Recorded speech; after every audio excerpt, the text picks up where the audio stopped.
Just wait until you hear today's message. It's a good one by Uncle Brandon. It'll be worth it. God's word is so deep. A word that God speaks, the word the. If God speaks that word, it's not just the word the. There is so much power in anything that God touches that we can't even fathom if God said the word the. There's so much meaning. That word transcends time and space and dimension. We can't comprehend God's power. And so we have this book, the Bible, that is full of God's word and God's wisdom that was divinely inspired for all the authors to put that down. And that's what my message is about today, is showing you that there is no way that a human put their thoughts on paper. This is divinely written. Yes, it was written by Moses and John and Paul, but it was through God's divine power that they put these words on paper. And that's the epiphany that I got is what I'm going to show you. There's no way a human being could come up with these thoughts. My testimony last week was about, what Billy said that just hit me as a 38-year-old man that's read his Bible cover to cover multiple times. And I'm still getting blown away by the power of God's word. And the testimony I gave last week, for those of you that weren't here, was how powerful the enemy is. And the Bible tells us to flee from the enemy if we feel his presence. Don't try to resolve on your own understanding or your own belief, your own faith. You're not strong enough to fight the enemy. He's very powerful. And God tells us to flee. Don't do it. But Jesus himself was tempted by Satan.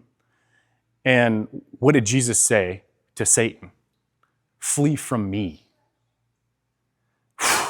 Gives me goosebumps just saying it again. Like, God, Jesus.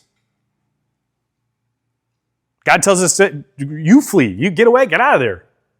And Jesus said, which proves to me all the more that Jesus is God. Jesus is God's son. Satan, flee from me. And one thing I left out of my testimony last week, because that's enough, right? is the end of that passage when Jesus told the enemy to flee from him. The end of that passage is, and he did. And that's the kicker, really. Anybody could say that, right? But the enemy, Lucifer, the devil, couldn't stand but listen to the command of God and get out of there. He probably couldn't get out of there fast enough. Jesus said, flee from me, and he did. Wow. That is powerful. And that's something that strengthens my faith. That's the depth of the word that I've never realized. Billy opened my eyes to it. And I want to share with you two epiphanies that I've had that used our understanding now, scientifically, let's say, that there's no way could have been put together 3,000 years ago, 2,000 years ago when this book was written. So, without further ado, we're going to turn to Revelation 21:21. And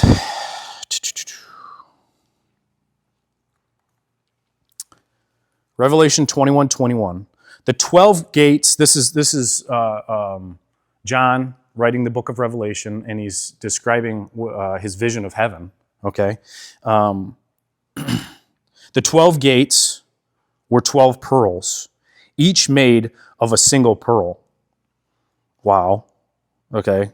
We all know what a pearl is and how big a pearl is, but we're talking about gates, the gates of heaven, which I can imagine are going to be a pretty decent size in proportion to a human being.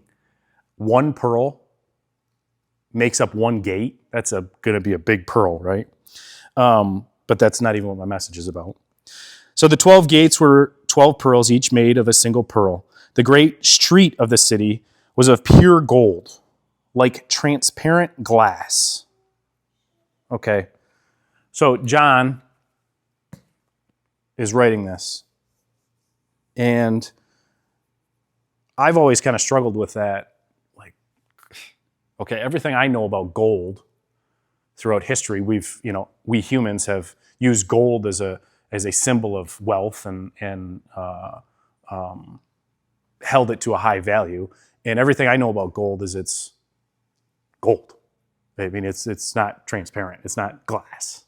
Okay, but what through modern science is that we found that actually what makes gold gold is the impurities. And through science, they've understand how to purify gold into its purest form. And you know what its purest form is? What it looks like? It's clear. Imagine a metal that is clear. Now, we can do this as a human. We can get it to be clear, but it's not in a solid form. It's in a liquid form. But it's 100% pure gold, but in a liquid form, gold is not really that valuable to us to use in any way. So in order to bring it back to a solid form, we have to add impurities to it, which bring it back to its gold form, okay? So, and this is all like science. I don't fully understand it, but this is all truth, and I can give you the sources to kind of understand it and look at that. Because, what? John's no chemist. Especially 3,000 years ago. I didn't see him with some beakers in a lab trying to understand what he's putting on paper. No.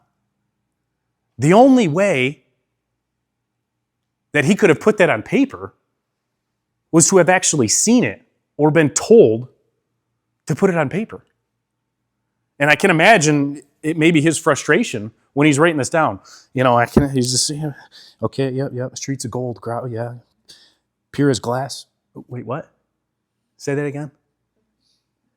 Transparent? What?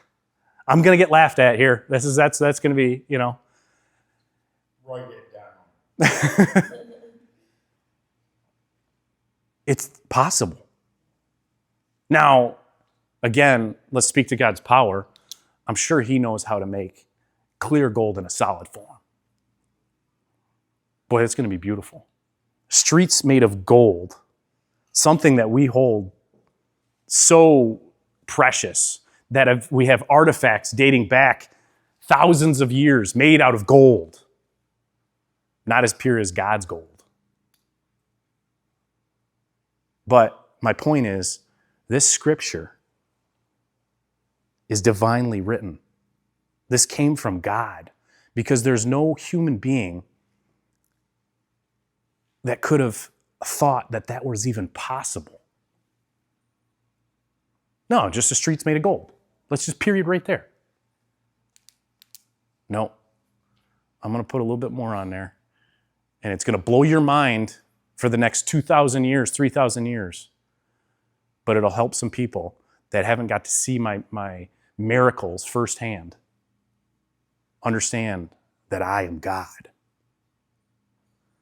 But we just have to dig into his word and find these clues, open our hearts, and be sensitive to these scriptures. The next couple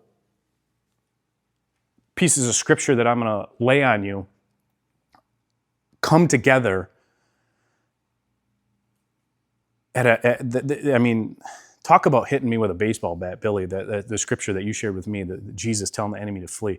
This, covers the whole Bible.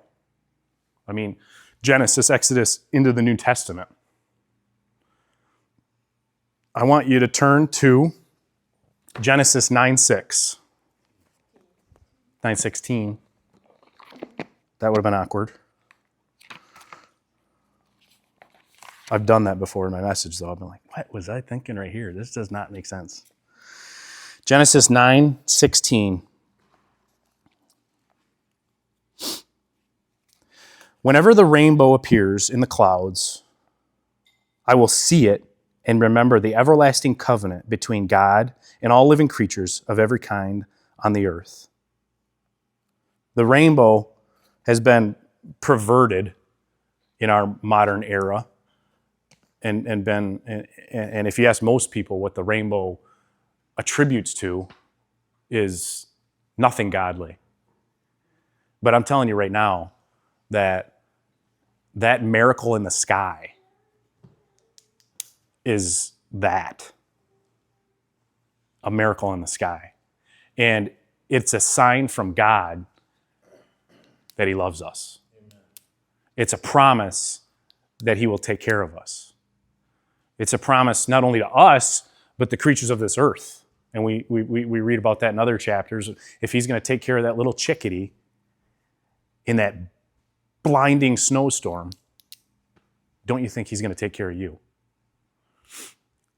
The next, so we're going to hold on to that, because again, these three passages we're going to tie together, okay? So the next one, turn to Exodus 28:17.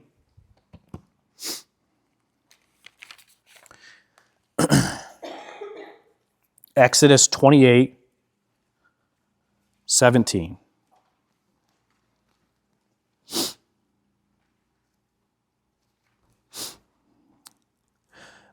This is basically God telling Moses how to make the temple and the breastplate and everything for the Israelites to travel around. Okay, and he assigns in this passage 12 stones to all the 12 tribes of Israel. Okay, 28:16. It is to be square, a span long and a span wide, and folded double. Then mount 4 rows of precious stones on it. In the first row there shall be a ruby, a topaz, and forgive me, I don't. Some of these I don't even know. A beryl. In the second row, turquoise, a sapphire, and an emerald. In the third row, anybody? Jacathan? I don't know. What? Sure. An agate, and then an amethyst. In the fourth row, crystallite, an onyx, and a jasper. Mount them in a gold filigree setting. There are to be 12 stones, one for each of the names of the sons of Israel, each engraved like a seal with the name of the ones of the 12 tribes. Okay? I don't want to spill the beans yet. Hold on to that. Okay? And then we're going to go to the next chapter. John. Let's go to John. And then I do have another one that I threw in there that's not on the board. So we'll turn to John 8:12. And then we're actually going to come back to Exodus.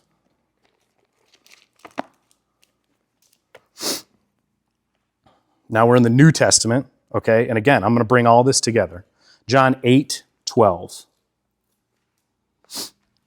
Then Jesus spoke again to the people. These are Jesus' words, okay? He said, I am the light of the world.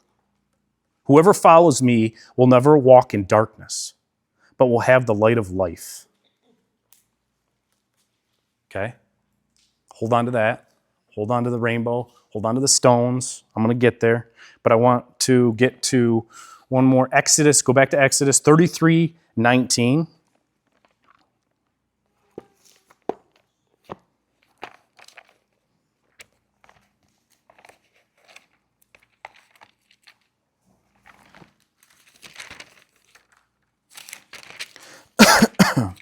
I didn't bookmark this one.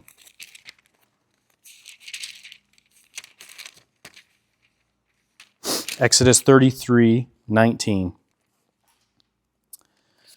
Moses is in this piece is going to literally be in the presence of God.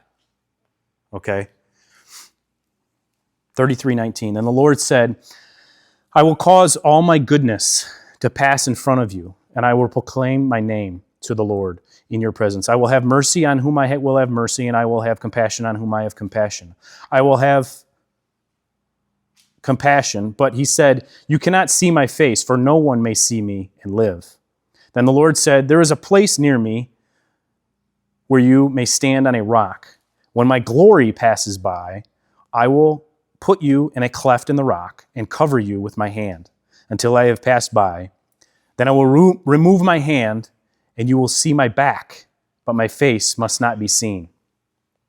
So that actually happened, okay? That Moses and God had that interaction, and Moses came back to the Israelites, and the Israelites feared Moses. They couldn't even look at Moses because God's light, God's radiant power got on to Moses.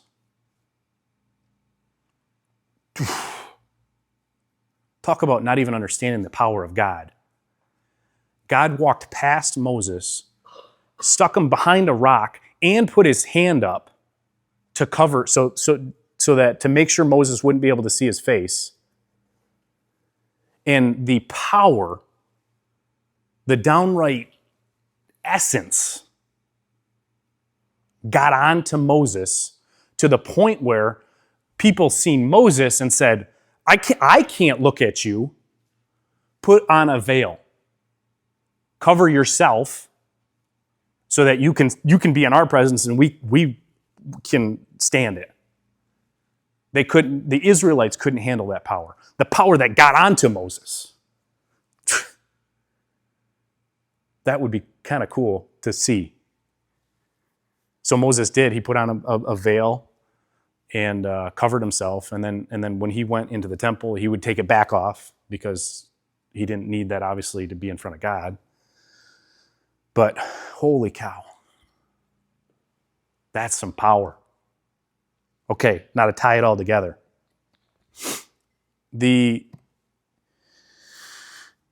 science, through our modern understanding of the elements of this world, scientists accidentally, I think, proved God is real again. So recently through lasers and this and that, scientists have developed pure light. Okay, now obviously the light comes in here, it bounces off here, it hits my face, right? That's radiating up. That's not pure light. That's reflective light. Okay, so if you take pure light and how they get it is they take light and they shoot it through. It's called cross-polarized light, which is pure light. Okay. And you take like a pair of sunglasses, for example, and they put one lens this way, and then they turn another lens and they put it this way, and then they shoot light through it. And the only light that can pass through that is pure light. Okay, so it gets rid of all the reflectiveness, and at the end you have this laser of ultra pure light. Okay? Cool. What's that mean? If you take the stones that I said in Exodus, any of those 12 stones, and shine that pure light into it, guess what happens? It releases a beautiful rainbow. That's cool. God's stone, when pure light shines into it, releases a beautiful rainbow. What? Did Moses get that when he was writing that down? Or do you think there's just so now hold on a second, okay? Gia, where you at? What would you say the world thinks of as the most beautiful stone there is? That's the most sought after stone. Yeah, what would a diamond, right? Women? Okay. So if you put your diamond up there, Casey, I've seen it, okay? But that's not pure light. If you shine pure light into a diamond, you want to know what happens? Nothing. Darkness. No, nothing. Pure light.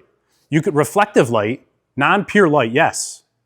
If you shine pure light into a diamond, it absorbs it all.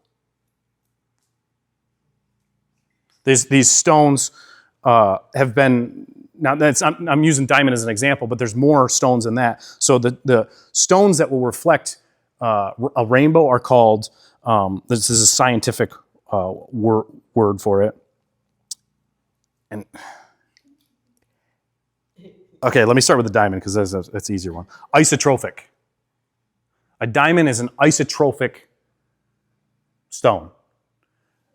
The other stones are anisotrophic.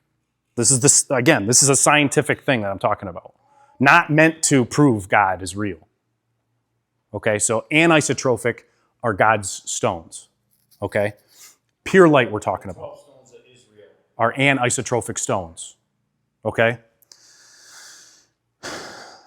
That's cool. But I'm not done. And again, how would Moses, John, Aaron, the authors of this Bible, know these things?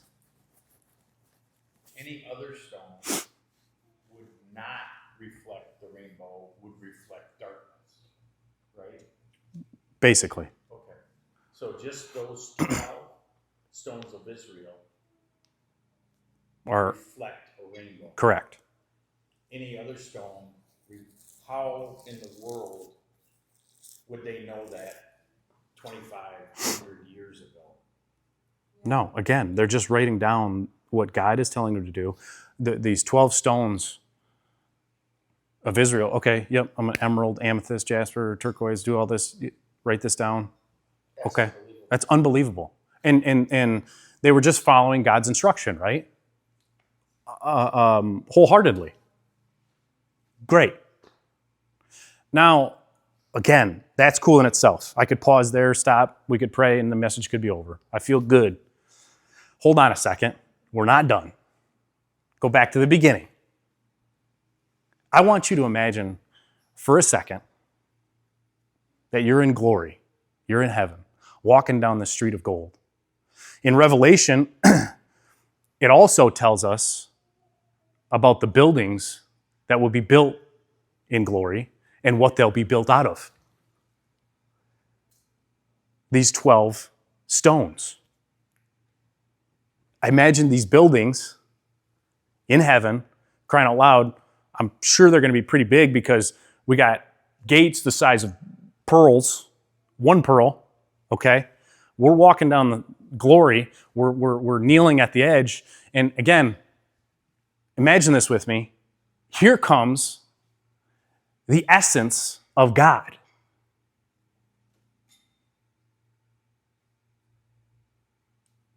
The essence that is infectious, the essence that will get on you, the essence of pure light. And as he walks into the picture, that radiance is going into all these buildings made out of all these anisotrophic stones.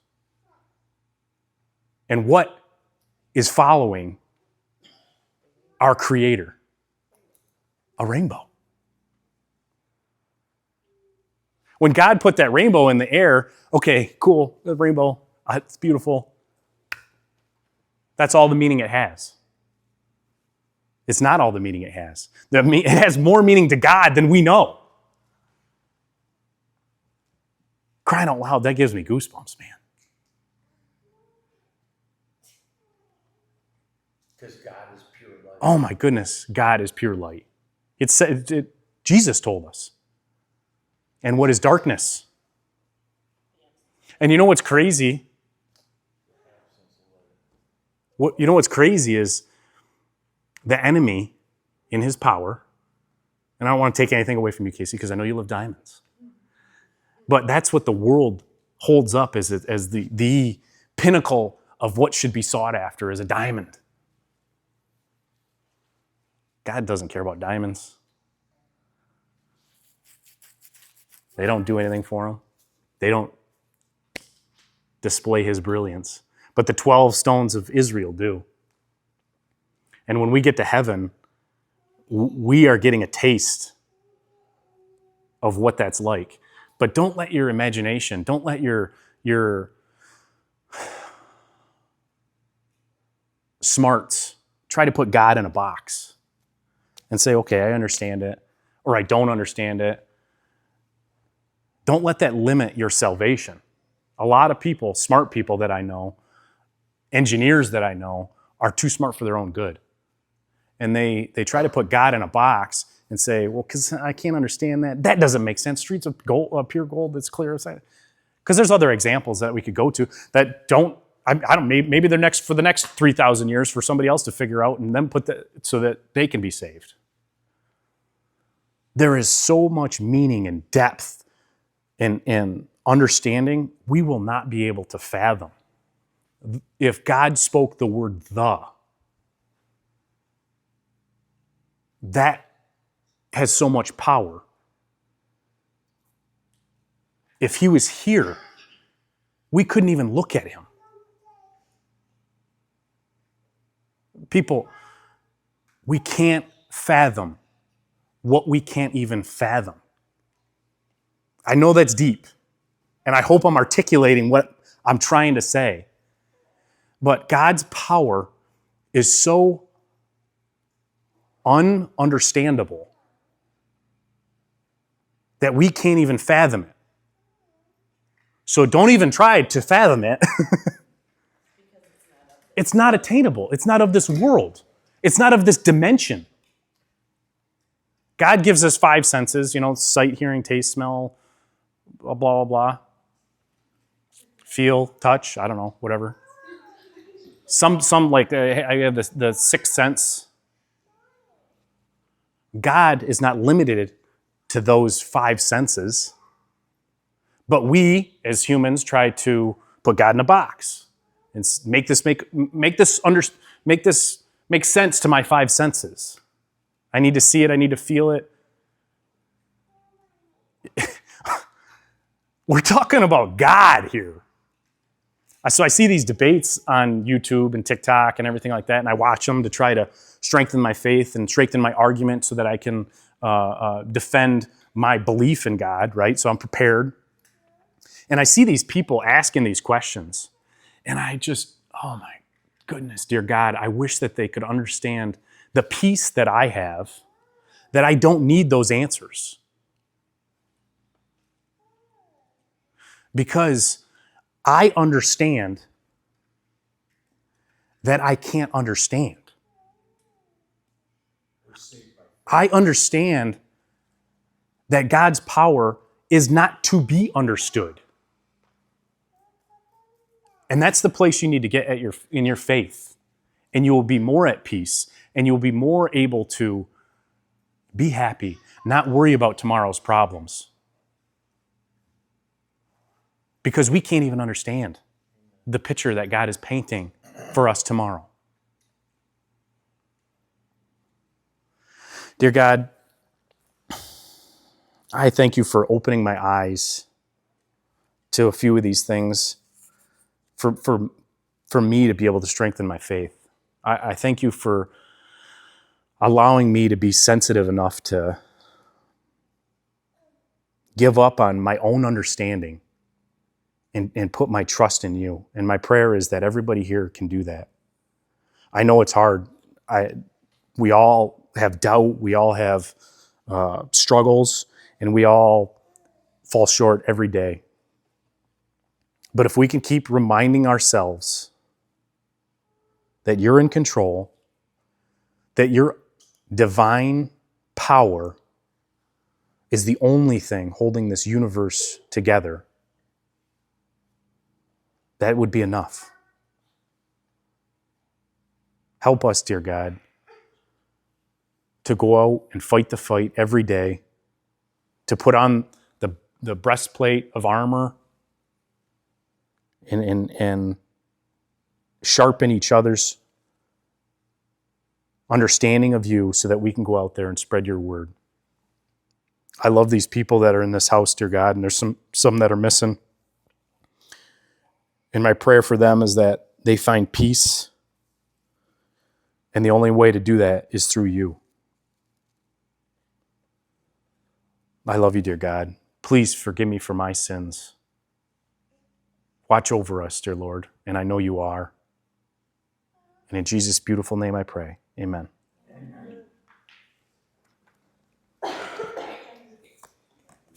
Well, there you have it. Weren't we right? Wasn't it a good one? See you next week.